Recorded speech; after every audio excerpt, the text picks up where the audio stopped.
Par exemple, c'est nous qui faisons le suivi de tous les patients atteints de Covid ou contact en France pour l'assurance maladie.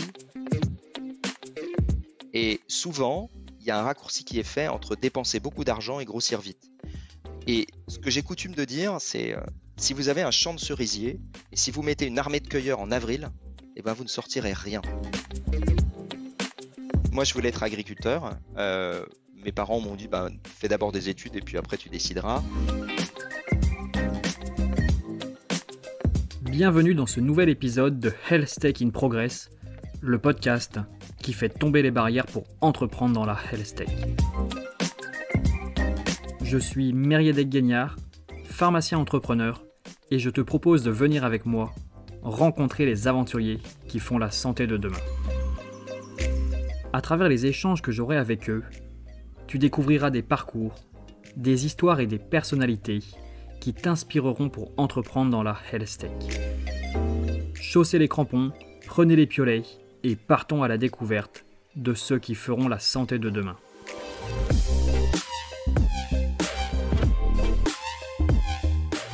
Bonjour Alexis, merci beaucoup d'avoir accepté mon invitation sur le podcast Health Tech in Progress. Donc là on est parti pour une trentaine de minutes pour parler de toi, ton parcours entrepreneurial, parler de Calmedica évidemment. Et donc la première question que je pose à tous mes invités pour permettre de te connaître un petit peu mieux, est-ce que tu peux nous parler de toi et de ton parcours avant Calmedica ? Oui, bonjour Mériadec, merci de m'avoir invité à parler donc de Calmedica. Alors mon parcours est assez, on va dire, classique grande école. J'ai fait Polytechnique.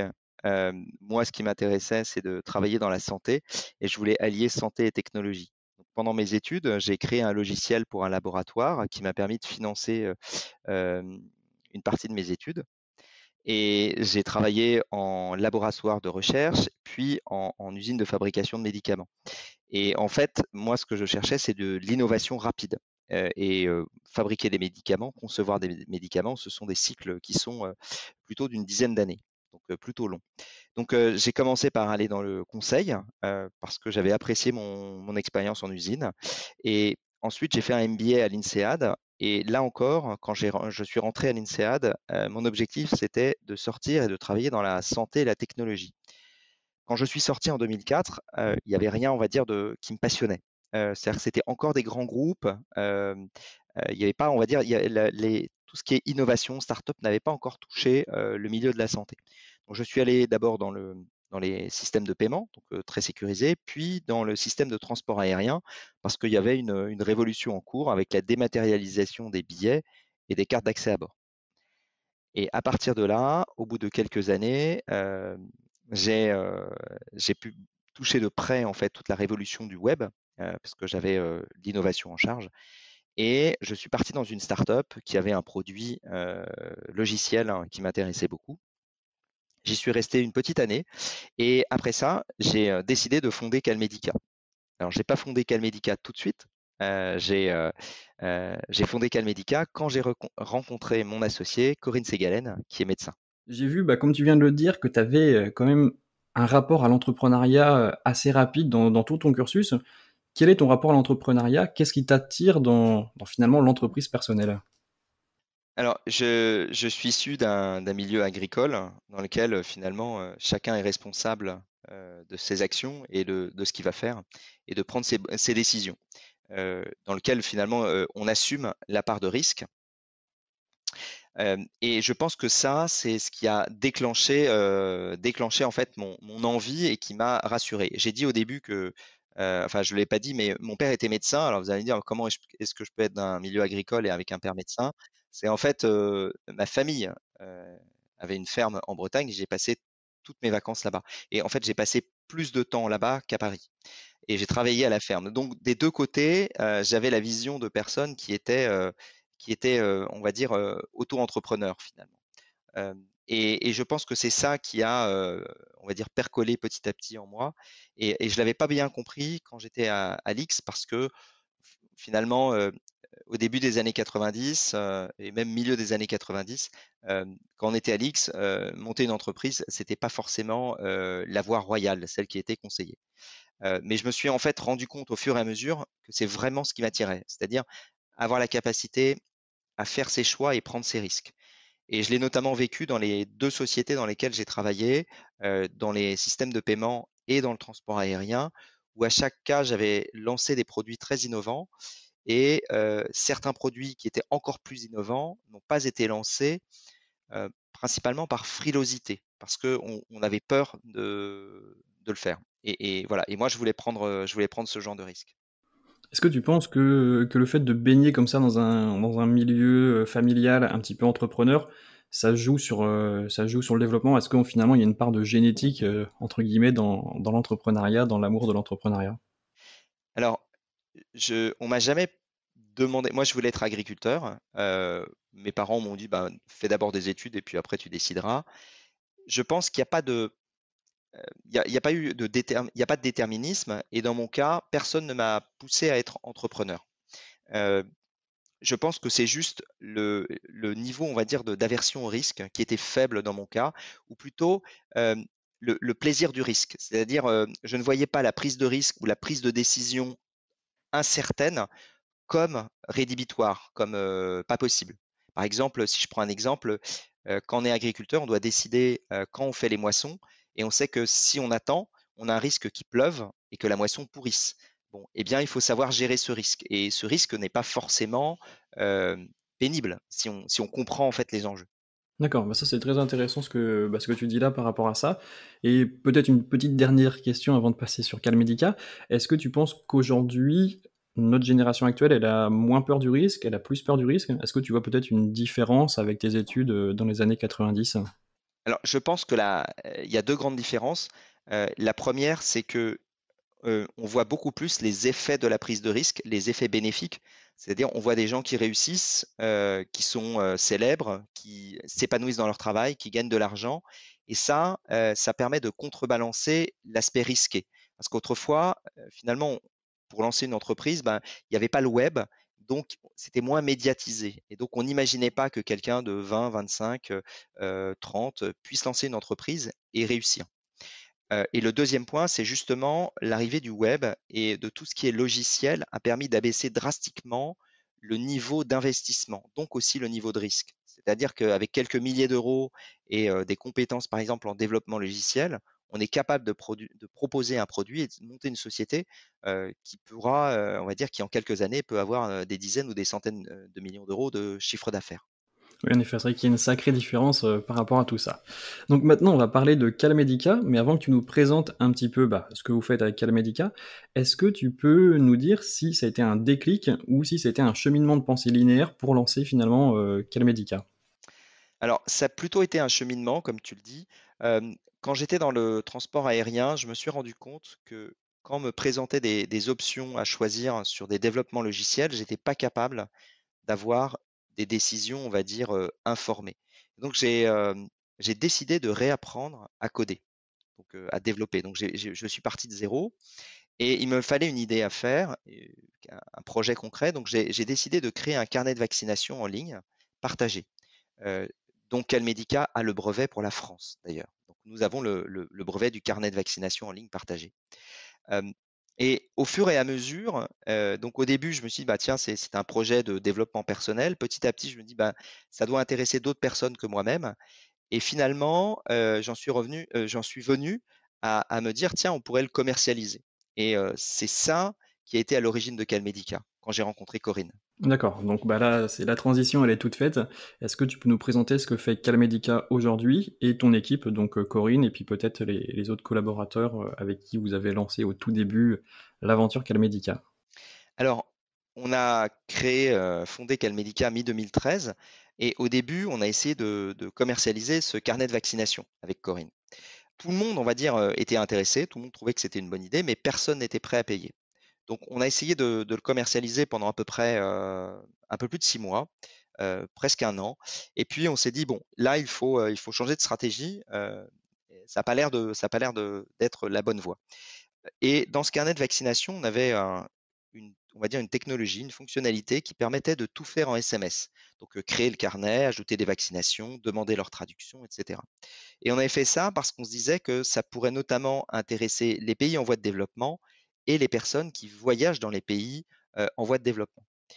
Et cette fonctionnalité de dialogue SMS, c'est ce qui s'est avéré, on va dire, la pépite à l'intérieur de ce carnet qui s'appelait Memovax et qui va elle permettre de faire autre chose. Et Corinne, connaissant bien le milieu de la santé, avait rencontré un anesthésiste qui lui avait dit: «On a besoin de contacter les patients avant et après une opération et votre système de SMS devrait y être particulièrement adapté».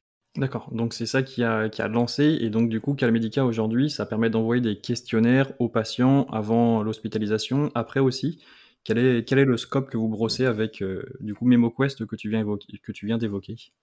Alors, on a en effet commencé en chirurgie ambulatoire avec les communications préopératoires, notamment pour les consignes, et post-opératoires pour savoir quel est l'état de santé du patient. Et on a maintenant une plateforme de communication multicanal avec les patients. Alors, quand on dit multicanal, il y a plusieurs canaux. Le canal SMS reste majoritaire euh, parce qu'il est extrêmement efficace. On pourra revenir dessus. On a aussi le canal euh, web app pour les smartphones, téléphones et enfin objets connectés. Bah, c'est très intéressant que tu évoques justement le point SMS et on va revenir dessus tout de suite.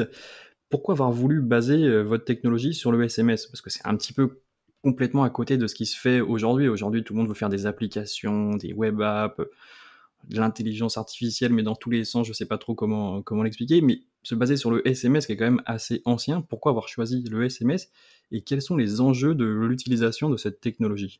Alors, c'est une très bonne question. Quand on a commencé, la première chose qu'on a faite, en fait, on a commencé avec un hôpital, l'hôpital Saint-Antoine à Paris, et on est allé les voir pour leur demander le problème qu'ils rencontraient. Et ils nous ont dit, voilà, on a des patients qui ne viennent pas et qui n'ont pas prévenu, on a des patients qui arrivent en retard, on a des patients qui respectent pas les consignes. Et quand on appelle les patients après leur retour à domicile, on a beaucoup de coups de fil qui tombent sur le répondeur. Et ils nous ont dit, on aimerait faire moins d'appels, mais qu'ils soient plus efficaces. La première chose qu'on a faite, du coup, c'est de regarder quelles étaient les technologies utilisées par les patients. On a pris pour ça l'étude du CREDOC, qui est une étude française annuelle sur le comportement numérique des Français. Et on a constaté deux choses. Premièrement, quasiment tout le monde a un téléphone mobile. Actuellement, c'est 95% et c'est plat. Pourquoi c'est plat? Parce que les 5% qui restent, c'est des personnes dépendantes, des personnes qui ne vont pas s'équiper. Ça, c'était une très bonne nouvelle. On s'est dit, OK, ils ont un téléphone. La deuxième chose qu'on a regardé, c'est l'équipement en smartphone. Et principalement, l'équipement en smartphone en fonction de l'âge. Et là, on s'est rendu compte qu'un patient sur deux n'a pas de smartphone. Et qui plus est, quand ils ont un smartphone, ils en ont un usage basique. Quand on dit basique, c'est-à-dire qu'avec, ils savent faire de la photo, notamment par exemple pour photographier les enfants ou les petits-enfants. Ils savent aller sur Internet, faire des mails, du SMS. Et c'est à peu près tout. Par contre, il y a une chose que tous les téléphones et tout le monde était capable de faire, c'est d'utiliser le SMS. Et c'est comme ça qu'on a décidé de partir sur un robot qui, on va dire, dialogue en SMS. Parce que tout le monde avait un téléphone capable d'envoyer et de recevoir des SMS. D'accord. Est-ce que tu peux nous parler un petit peu de l'arrière-boutique? Comment ça se passe derrière l'analyse des SMS? Comment les SMS sont envoyés? Qui décide? Comment la réponse elle est réfléchie et comment c'est calculé pour donner des insights, aux médecins, aux pharmaciens? Je crois que vous adressez aussi les assurances et les hôpitaux. Exactement. Donc, par exemple, c'est nous qui faisons le suivi de tous les patients atteints de Covid ou contacts en France pour l'assurance maladie. On fait aussi le suivi de tous les patients de l'AP-HP opérés en ambulatoire, opérés pas en ambulatoire et dans beaucoup d'autres pathologies chroniques ou non chroniques. Le système, en fait, est assez simple à comprendre. On a un système qu'on va paramétrer avec ce qu'on appelle un protocole. C'est-à-dire qu'on va décider de quelles questions ou quelles informations on envoie à quel moment au patient. Donc le système va envoyer ces messages. Le patient va répondre directement par SMS. Alors directement, qu'est-ce que ça veut dire? Ça veut dire que il n'y a pas besoin d'avoir d'internet, et on n'a pas besoin de 3G, on n'a pas besoin de créer de compte, on n'a pas besoin de rentrer de mot de passe. On tape des mots. Donc, la chose la plus simple que tout le monde sait faire, on tape un mot ou une réponse, une question. Le système va analyser et comprendre la réponse, identifier le patient, et en fonction de ça, il fait trois choses. Ben, il fait rien si tout va bien et s'il n'y a rien à faire. Il peut reposer des questions s'il y a besoin de précision. Et puis, dernier point, il peut déclencher une alerte s'il y a un suivi anormal ou s'il y a une question qui demande une réponse. Tu viens d'évoquer les protocoles que vous aviez et ça, j'ai 2 questions, qui m'intéressent particulièrement sur cette thématique-là. Déjà, combien de protocoles vous avez? Combien de je sais pas comment poser mieux ma question, mais combien de ce que je veux dire, c'est combien de pathologies vous suivez avec les protocoles que vous avez mis en place? Alors, je vais te donner quelques chiffres. On est actuellement implanté dans une centaine de services hospitaliers, pardon, plutôt 200. Je dis toujours 100, mais maintenant c'est 200. On a environ 300 protocoles actifs. Donc, les protocoles, c'est un type de suivi de patient. Il faut savoir que tous nos protocoles sont personnalisés pour les services dans lesquels on travaille. Même deux protocoles de suivi d'une chirurgie on va dire, ambulatoires sur la même pathologie en orthopédie dans 2 hôpitaux différents, seront différents parce que l'organisation de l'hôpital, est différente. On a suivi jusqu'à présent un peu plus de 5 millions de patients et on a alors, en pic, on avait 1 million de patients suivis par mois, au moment par exemple du pic, covid.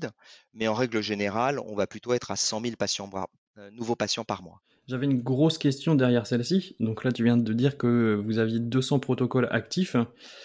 La question, je pense qu'elle est très simple, surtout dans un monde de start-up. Comment ne pas perdre le focus quand on suit autant de protocoles, quand on est aussi chez autant de clients? Ce que j'évoquais tout à l'heure et tu l'as évoqué aussi, que vous suivez donc des patients, vous avez une interface médecin, vous travaillez, il me semble aussi, avec les laboratoires pharmaceutiques et les assurances.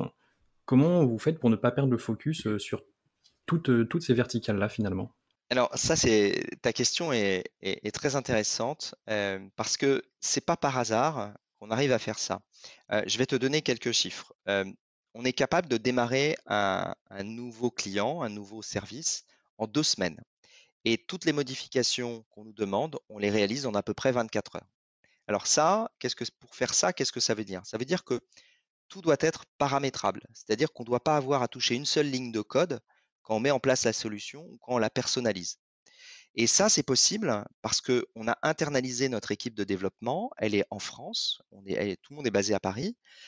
Et cette équipe, en fait, va travailler à 50% pour ajouter des nouvelles fonctionnalités et à 50% pour ajouter des fonctionnalités internes. Donc, c'est-à-dire pour faciliter l'exploitation du produit, ce qu'on appelle le back-office. Et dans ces fonctionnalités, il y a tout ce qui est paramétrage et il y a tout ce qui est facilitation du service client. D'ailleurs, pour rebondir là-dessus, euh, on a à peu près multiplié par 10 en un an le nombre de patients que l'on suit. Au service client, on n'a pas rajouté de personne. On a toujours une personne qui fait tout le service client et tout le paramétrage. C'est pour montrer à quel point on a rendu la solution efficace. Et c'était un choix dès le début de vouloir adresser, de vouloir personnaliser tous les protocoles, ou est-ce qu'à un moment une question s'est posée de proposer des protocoles, on va dire stables, et que vous vendiez pour la même chose aux différents hôpitaux? Il nous est jamais venu à l'idée d'avoir quelque chose de rigide. Dès le début, on a conçu en effet le système pour qu'il soit paramétrable. On n'imaginait pas en fait d'avoir quelque chose qui soit figé une fois pour toutes. Et je pense que ça, c'était lié au fait qu'en travaillant quand on a co-créé en fait le produit avec l'hôpital Saint-Antoine, on remarquait qu'au fur et à mesure où on avançait, on avait des ajustements à faire sur le produit en termes de fonctionnalité, mais surtout sur le protocole, la formulation des phrases, les heures d'envoi, les modes d'analyse, etc. Et donc, jamais nous est venu à l'idée de figer. On s'est dit, je pense qu'en fait, c'est inconscient. Inconsciemment, on s'est dit, de toute façon, il faut que ce soit complètement personnalisable. Et juste pour bien comprendre comment ça se passe, cette personnalisation, vous avez un rendez-vous avec l'hôpital, et puis vous vous mettez d'accord sur les fonctionnalités à intégrer, sur le wording, la sémantique? Alors, c'est exactement ça. Alors, depuis le début, on est très digital. On se déplace très peu. Donc, on va faire quasiment tout au téléphone et on va rédiger ce qu'on appelle une fiche technique. Donc, la fiche technique, elle décrit les options dont a besoin l'hôpital. Par exemple, je vais te prendre une option classique. Quand tu es en pédiatrie, il y a un certain nombre de cas où il y a un parent qui a besoin de suivre ses deux enfants qui se sont fait opérer en même temps. Donc ça fait partie des options. Il faut qu'on sache si c'est à mettre en place. Il y a des hôpitaux qui veulent pas qu'on envoie les messages le week-end. Par exemple, un patient opéré le vendredi, dans certains cas, il va recevoir des messages le samedi et dans d'autres le lundi. Bon, tout ça, ce sont des options, par exemple, qu'on doit déterminer au démarrage, qu'on peut modifier par la suite, mais il faut poser la question. Et puis ensuite, on va nous demander à voir soit la fiche d'appel, si elle existe, soit à nous décrire le besoin. Quel est leur objectif? Et à partir de là, on va rédiger un algorithme avec des questions, des types de réponses et des alertes qui vont être déclenchées. On va le proposer au responsable médical qui va l'amender, qui va mettre les modifications qu'il veut. On fait quelques allers-retours comme ça et quand c'est bon, on le met en place et on le teste. D'accord, OK. Là, on comprend beaucoup mieux comment vous avez fait et c'est vrai que c'est incroyable d'arriver à ce niveau de personnalisation. Je pense que c'est ce qui plaît aussi à vos clients de pouvoir leur répondre directement.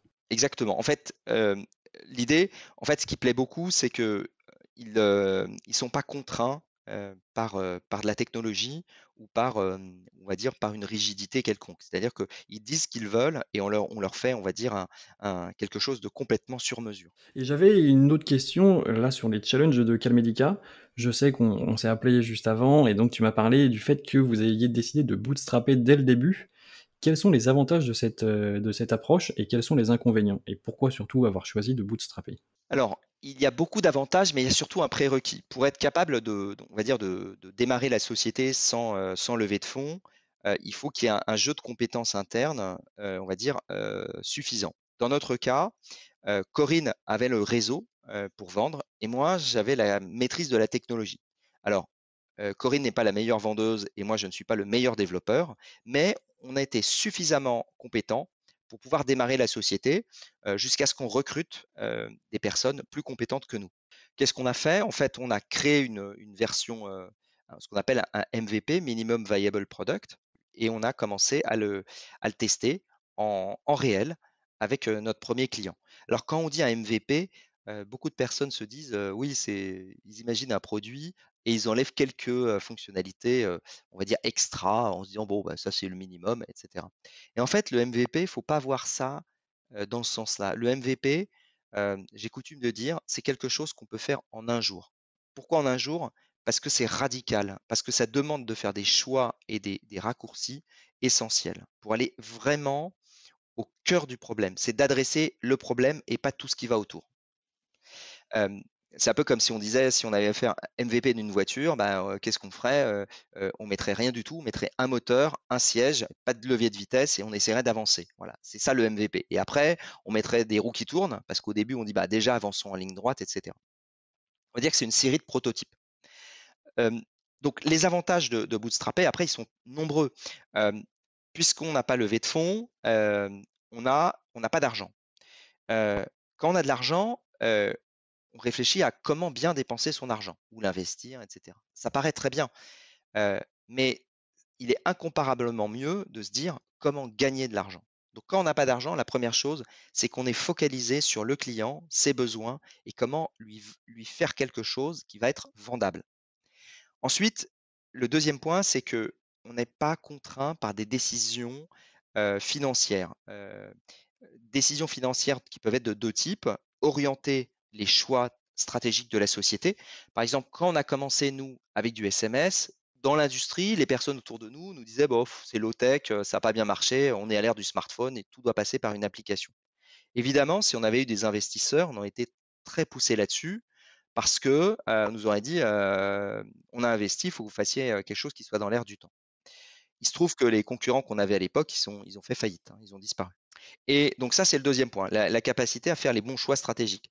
Le dernier point, c'est la maîtrise du temps. C'est-à-dire quand on investit, quand on a des investisseurs, leur objectif, c'est que la société grossisse vite et souvent, il y a un raccourci qui est fait entre dépenser beaucoup d'argent et grossir vite. Et ce que j'ai coutume de dire, c'est, si vous avez un champ de cerisiers et si vous mettez une armée de cueilleurs en avril, et ben, vous ne sortirez rien. L'analogie est pas mal. C'est exactement ça. Les cerises, elles sont mûres en juin. Vous ne faites pas mûrir le marché. C'est-à-dire, c'est pas en mettant des vendeurs partout que vous allez, accélérer les ventes. Il faut que le marché soit déjà là. Et donc, le fait de ne pas avoir d'investisseurs nous a permis d'attendre plusieurs années avant que le marché décolle vraiment. Et quand il a décollé, on était vraiment prêt. C'est-à-dire qu'on n'avait pas dépensé d'argent, donc on était capable d'investir et on avait un produit qui était tout à fait adapté. Ça, c'est très, très intéressant ce que tu dis là, c'est que en santé, tu veux dire que le marché, il est un petit peu quand même un petit peu trop lent, enfin trop lent, mais il est surtout très lent et donc finalement, ça sert pas à grand chose de vouloir, sortir l'artillerie lourde tout de suite pour se déployer. Alors, tout va dépendre du marché dans la santé. Par exemple, souvent on nous dit: «Mais, heu, pourquoi vous croissez pas aussi vite que Doctolib ou vous faites la même chose que Doctolib?» On dit: «Non, c'est très différent. Doctolib, il est arrivé sur un marché, hem, existant». C'est-à-dire que prendre un rendez-vous chez le médecin, c'était une problématique qui existait. Prendre un rendez-vous sur un calendrier, électronique, c'est une technologie qui existait. Donc ils ont marié les 2. Donc finalement, ils ont fait un très beau travail, mais eux, ils pouvaient mettre des armées de vendeurs puisque le besoin était là et le marché était là et on comprenait l'utilité. Nous, on était sur quelque chose qui n'existait pas. Il y avait beaucoup de gens qui n'appelaient pas les patients, beaucoup de gens en fait, beaucoup de services. Et puis, euh, l'idée qu'un système pouvait remplacer un appel humain, c'était pas du tout évident. Au début, on a eu des gros blocages, des gros freins, non pas des patients, mais des professionnels de santé. Et les freins ne se sont levés finalement que petit à petit. C'est ce qu'on appelle, on va dire, le, le change management, quoi, arriver à accompagner le changement de mentalité. Je vais te poser une question peut-être confidentielle. Est-ce que vous avez déjà identifié les marchés sur lesquels vous souhaiteriez aller, mais qui ne sont pas encore matures aujourd'hui? Alors, quand on a fondé Calmedica, on a essayé de faire des projections, et on a fait des projections de marché, de revenus, on a regardé, l'expansion internationale et cetera. Mais on est passé à côté, de quelque chose. On est passé à côté des, on va dire des marchés connexes dans la santé qui auraient besoin de la technologie. Et maintenant, on les a vus apparaître petit à petit et le marché est 10 fois plus gros qu'on ne l'imaginait au départ. Donc on est toujours en train de se développer en France et je dirais toutes les semaines, on découvre de nouvelles applications pour le système. En fait, l'énorme avantage que l'on a, c'est que le système est utilisé par 95 des patients. C'est-à-dire que quand on communique avec des patients, 95 vont nous répondre.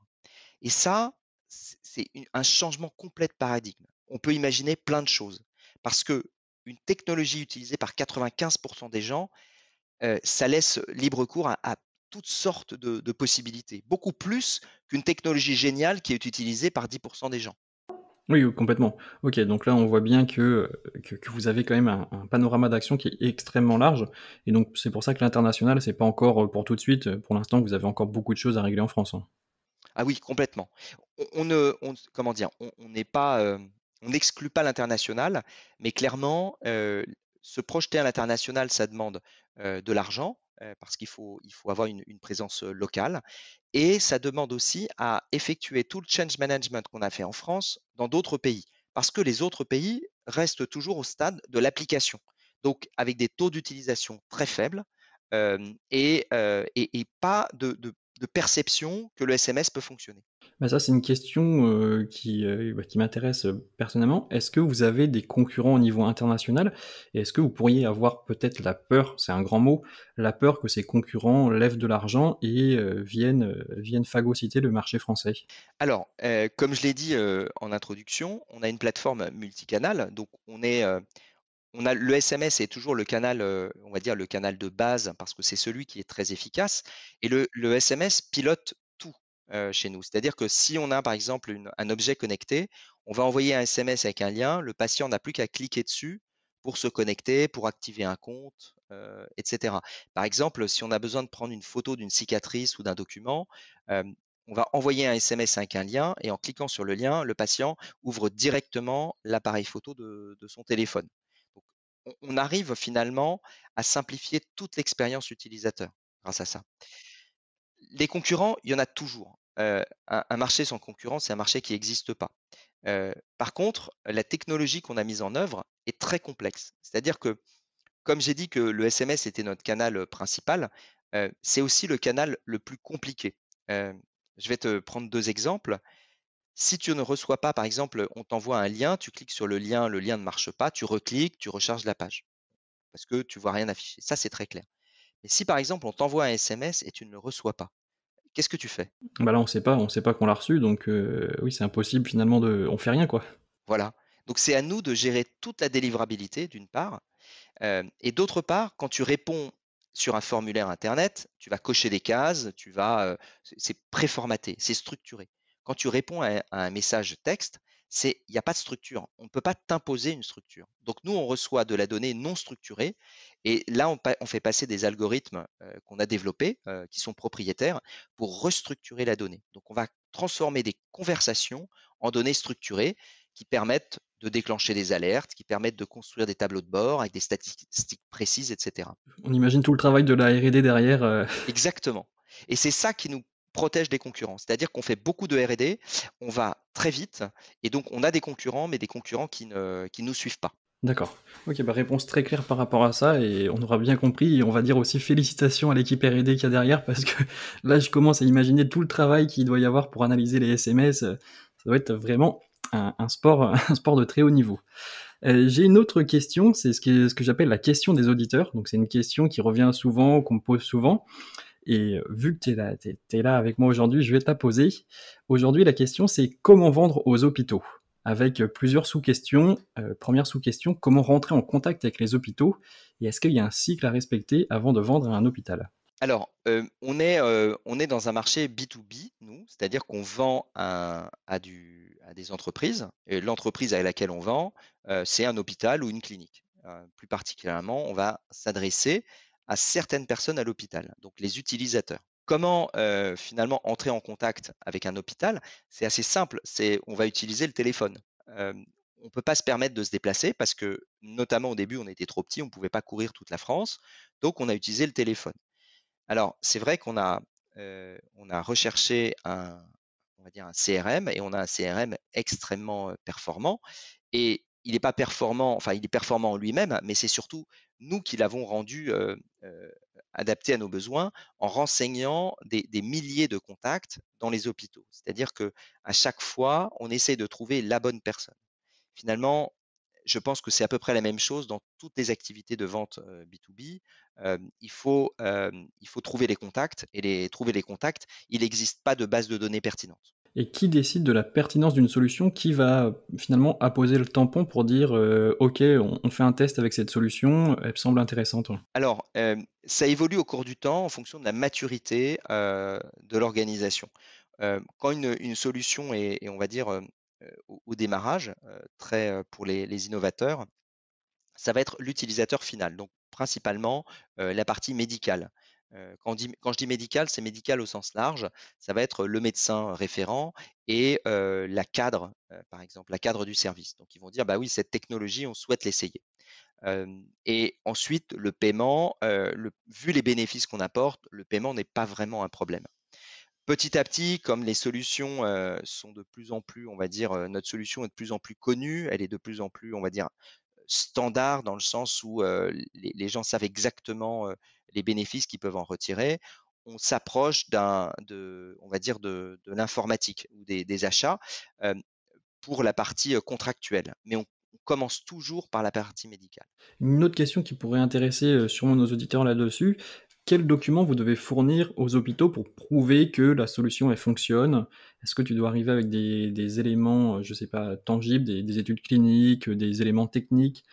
Qu'est-ce que tu dois fournir? Alors, ça c'est une question qu'on me pose assez rarement, mais qui est très importante. Donc, on a commencé avec l'hôpital Saint-Antoine et le travail qu'on a fait là-bas a donné lieu à, une publication par, le professeur, Marc Bossier, qui a montré qu'on augmentait de 30 le respect de toutes les consignes et on réduisait substantiellement, le taux d'appel.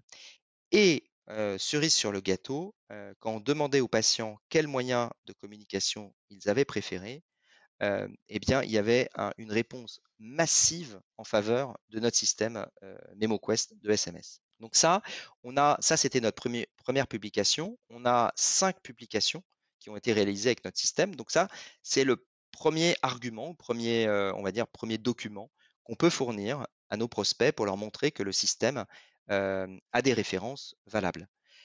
La deuxième chose, c'est qu'il y a quand même toute une réglementation, sur la protection de la donnée à respecter. Donc, on doit fournir des garanties, que l'on respecte la réglementation. Par exemple, le le certificat, hébergement des données de santé.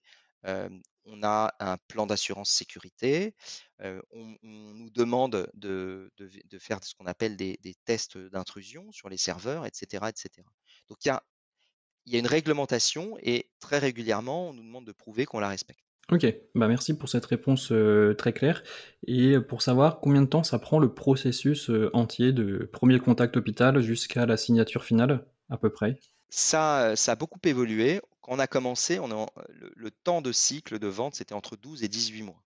À l'heure actuelle, on est plutôt, on a réussi à descendre autour de 3 mois. Ça, c'est comme je le disais tout à l'heure, grâce au change management, les mentalités ont évolué, et notamment, elles ont évolué aussi grâce au covid, où on a vu que tous les outils numériques dans la santé, heu, n'étaient pas forcément un concurrent, un mal, nécessaire, mais pouvaient vraiment, aider, les patients, les citoyens, les soignants, dans la santé. Donc, on a eu aussi une aide, on va dire, quand je dis une aide, un accélérateur au moment de la crise covid, et j'estime qu'actuellement, on est plutôt aux alentours d'un temps de cycle de 3 mois. D'accord et peut-être u une dernière petite question sur cette thématique. Est-ce que tu as une astuce pour, les auditeurs qui nous écoutent, justement pour encore plus accélérer le processus de vente quand ils vont voir un hôpital? Alors, malheureusement, il y a pas d'astuce, il y a pas de comment dire? On peut pas faire grand-chose. Hem, Plus un hôpital est gros, plus il y a de processus et plus ça va être lent. Moi, ce que j'ai tendance à dire, si, une société veut aller rapidement, il vaut mieux aller vers des petites structures ou trouver, ou mettre des prix qui permettent de faciliter les décisions. C'est-à-dire que ce que je dis souvent, c'est que dans les cours de marketing, on dit: «Si vous avez un produit innovant, il faut commencer avec un prix cher et le baisser». C'est exactement comme si on disait, bah, je commence l'escalade, bah, je vais commencer par la face nord de l'Everest. Voilà. Donc, ça a pas de sens. C'est-à-dire qu'il faut commencer par les choses faciles si on veut aller vite. Donc, il vaut mieux avoir un prix bas parce que ça va réduire la barrière à l'entrée. Et le prix, en tout cas en logiciel, on pourra toujours l'augmenter parce qu'on pourra l'augmenter par enrichissement fonctionnel. On va dire, bah, la première version, elle était à 100 €, la deuxième, elle sera à 200 parce qu'on a rajouté toutes ces fonctionnalités, et cetera, et cetera. Et le client le comprend très bien. Voilà. Mais pour la décision, pour accélérer les décisions, hem, il faut montrer que ça marche, il faut que ça soit rapide à mettre en place, il ne faut pas qu'il y ait des durées d'engagement, il faut que le prix soit raisonnable. OK, bah, ça, c'est une réponse qui est vraiment incroyable et ça, vraiment, j'adore. Merci beaucoup pour cette réponse. Pour finir, allez, j'ai 4 petites questions à te poser pour terminer cet échange et la première, assez classique, quel est le futur de Calmedica et quelles sont les grandes étapes à venir? Tout à l'heure, tu nous parlais du marché qui était énorme, donc vers quoi vous allez aller, prochainement? Alors voilà, j'ai un petit peu répondu tout à l'heure. On a commencé en chirurgie ambulatoire. On a maintenant une très, très forte demande dans les autres événements de soins, donc les épisodes de soins, donc c'est-à-dire de courte durée. Hem, de là, on a aussi, eu beaucoup de demandes sur tout ce qui est suivi de patients chroniques. Donc on a depuis, 18 mois maintenant, beaucoup de patients chroniques, que l'on suit. Ça peut être des patients infectés par le HIV, des patients qui ont, une maladie chronique qui s'appelle les MICI, les maladies inflammatoires du côlon et de l'intestin, et cetera. Donc on voit il y a un besoin, très fort dans les maladies chroniques, et là donc on a beaucoup de choses à faire. Et puis, il y a évidemment, toutes les maladies rares et d'autres situations qu'on n'a probablement pas identifiées, dans lesquelles un suivi, du patient hors les murs, donc, du patient, qui est chez lui, qui sera nécessaire. OK. Une question, je sais que, beaucoup de personnes aiment poser la question de savoir quelle est ta plus grande fierté avec ton entreprise, quelle est ta plus grande réussite. Mais moi, ce qui m'intéresse dans la démarche entrepreneuriale, c'est de savoir si justement tu as eu un regret. Est-ce que tu as un regret, une déception avec Calmedica? Et si oui, est-ce que, comment tu ferais différemment? Je pen Quand on raconte l'histoire, on raconte toujours une histoire linéaire et ça trompe beaucoup les jeunes entrepreneurs ou ceux qui débutent en se disant: «Bah, il a réussi à tous les coups, à chaque étape ça a marché». En fait, c'est pas du tout vrai. Il y a plein de choses qui ont pas marché, on s'est fourvoyé, heu. Je pense que un des points, si j'avais à revenir sur un des points, c'est de recruter dès le départ des personnes très compétentes. C'est-à-dire qu'on a commencé avec des stagiaires et je pense que démarrer une société avec un stagiaire, on perd beaucoup de temps. Et ça, je ne referai pas cette erreur. C'est-à-dire qu'il vaut mieux, avoir une personne à temps plein très compétente qu'une armée de stagiaires, parce qu'on perd beaucoup de temps d'encadrement. Ok. Tout à l'heure, tu as évoqué la simplicité des projets. Est-ce que tu as un dernier petit conseil pour ceux qui nous écoutent pour concevoir un produit simple? Ça, c'est une question difficile. C'est une question difficile parce que, hem, finalement, la simplicité, c'est évident. C'est évident, je pense que ce qu'il faut se dire, c'est, si on fait un produit qui nécessite de la formation, on commence à ne pas être simple. Heu et ça, c'est un point majeur. Par exemple, c'est un avantage concurrentiel majeur chez nous. Il n'y a jamais besoin de formation. C'est un peu s si vous dites, est-ce que si quelqu'un vous dit, «Je vais me former à Google», ça je pense que ça ferait ricaner tout le monde.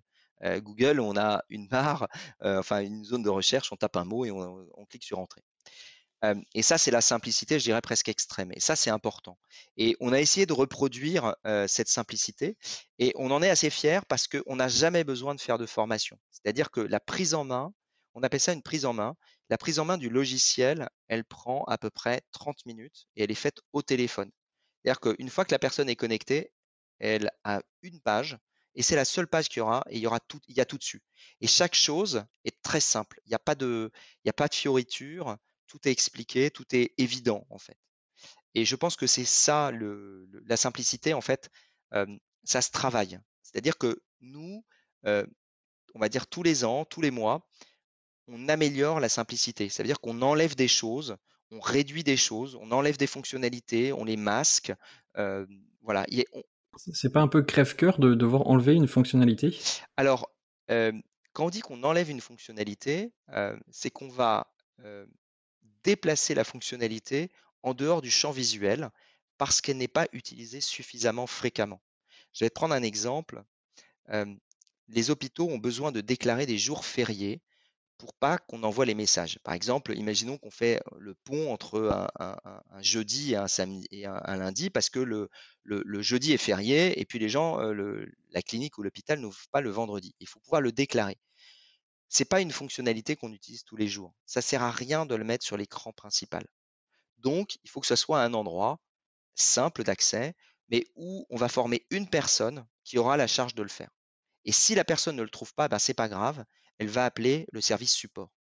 Et c'est ça qui est important. C'est-à-dire que moi, ce que je crois, c'est que un logiciel doit toujours coupler un service de support téléphonique et avec un ticketing, mais téléphonique aussi. Parce qu'il y a plein de petites questions qui nous arrivent et c'est vraiment le support téléphonique pour nous, c'est une richesse fondamentale pour améliorer et apporter des fonctionnalités ou de la simplicité au logiciel. Quand on nous dit je ne sais pas comment faire ça ou je ne comprends pas pourquoi ça, la première question qu'on se pose, c'est est-ce qu'on a bien conçu la fonctionnalité? Et on a souvent le support, donc c'est François qui est au support, nous fait souvent des tickets de modification en disant il faut changer ci comme ça, il faut modifier ça, il faut mettre une icône comme ci, etc., etc. C'est étonnant que vous ayez presque pas fait le support par SMS, hein. Ah oui, parce on veut entendre nos clients, on veut entendre les utilisateurs et on reste on aime qu'ils nous appellent pour nous poser des questions. C'est une source de feedback, extrêmement importante. Et ma dernière question, la question totem, pour faire le parallèle entre les entrepreneurs dans le domaine de la santé et les aventuriers, est-ce que tu as un aventurier, un explorateur préféré? Je prendrais, les botanistes ou les entomologistes qui étaient sur les bateaux, et qui sillonnaient le monde. L'idée, c'est pas de conquérir quelque chose, c'est d'apprendre et c'est de découvrir et c'est de s'émerveiller devant ce qu'on voit, d'être à l'écoute pour, heu, en retirer quelque chose pour soi. Voilà, ce que, dans l'aventurier et l'explorateur, j'aime cette partie, heu, découverte, connaissance, mais je veux pas la partie, exaction et appropriation. OK, bah, merci pour cette dernière réponse et merci beaucoup pour avoir répondu à toutes mes questions. C'était un vrai plaisir de t'avoir et puis, bravo pour ce que vous faites avec, Calmedica. Merci beaucoup, Mériadec, très bonne journée, très bon été et puis, à très bientôt. Voilà, c'est la fin de cet épisode de Health Tech in Progress. Merci de l'avoir écouté jusqu'au bout. Et si tu veux soutenir le podcast, n'hésite pas à lui laisser un commentaire ou 5 étoiles sur Apple Podcast. Je suis Mériadec Guignard et je te dis à la semaine prochaine pour continuer notre exploration de l'écosystème Health Tech français.